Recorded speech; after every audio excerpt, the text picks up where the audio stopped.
আমি নাকি কোন যুবলীগ নেতার সাথে ঢাকাই সিনেমার বর্তমান সময়ের উঠতি বয়সী তরুণ নায়িকা শিরিন শিলা, তাকে নিয়ে সামাজিক যোগাযোগ মাধ্যমে চলছে নানা আলোচনা এবং সমালোচনা।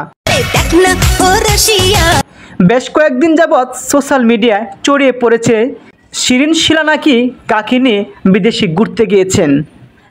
এমন সব নিউজে বিব্রত এই নায়িকা, এমনকি বিব্রত বোধ করছেন ওনার পরিবার ও আমি যদি পর্নোগ্রাফিতে জড়িত থাকি এবং সহপাঠীরা।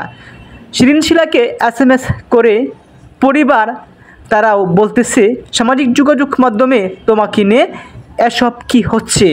এতে করে শিরিন শিলার ভবিষ্যৎ কেরিয়ার ধ্বংসের একটা পায়তারা চলছে এবং একটা ষড়যন্ত্র চলছে বলে এই নায়িকা তিনি মনে করছেন, যার ফলে শিরিন শিলা তিনি দ্বারস্থ হয়েছেন একটি জিডি করবেন।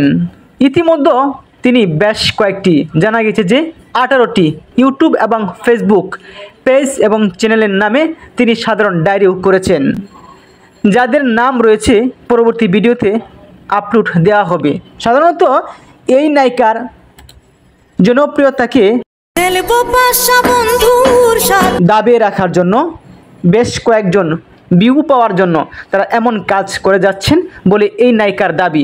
প্রমাণ ছাড়াই আমাকে নিয়ে আজগুবি এবং ভুয়া তথ্য দিয়ে কন্টেন্ট তৈরি করে প্রচার করছে। আমি মোটেও গা ঢাকা দিইনি। আর একাধিক ইউটিউব চ্যানেল, ফেসবুক পেজও সেসব আবার লাখ লাখ মানুষ দেখছে। যাদের পেজে 100 ভিউ হতো না, এখন সেই পেজে lakh lakh million million view হচ্ছে। এই নায়িকা তিনি বলেন যেহেতু ভাইরাল টপিক নেই তাদের হাতে, এখন তাদের পেজ রিচ কমে গেছে। মূলত আমাকে নিয়ে মিথ্যা কন্টেন্ট প্রমাণ ছাড়াই তৈরি করে তারা ভিউ বাণিজ্য শুরু করেছে। আমি সামাজিকভাবে হেওয়া প্রতিপন্ন হচ্ছি, আমার পরিবার, আত্মীয় স্বজন সবাই বিব্রত বোধ করছেন, আমার সম্মান হানি হচ্ছে। এমন মিথ্যা নিউজে কেউ কান দিবেন না। একজন শিল্পীর জীবন বিপন্ন হতে পারে, কেরিয়ার ধ্বংস হতে পারে। আপনারা কি ভেবেছেন?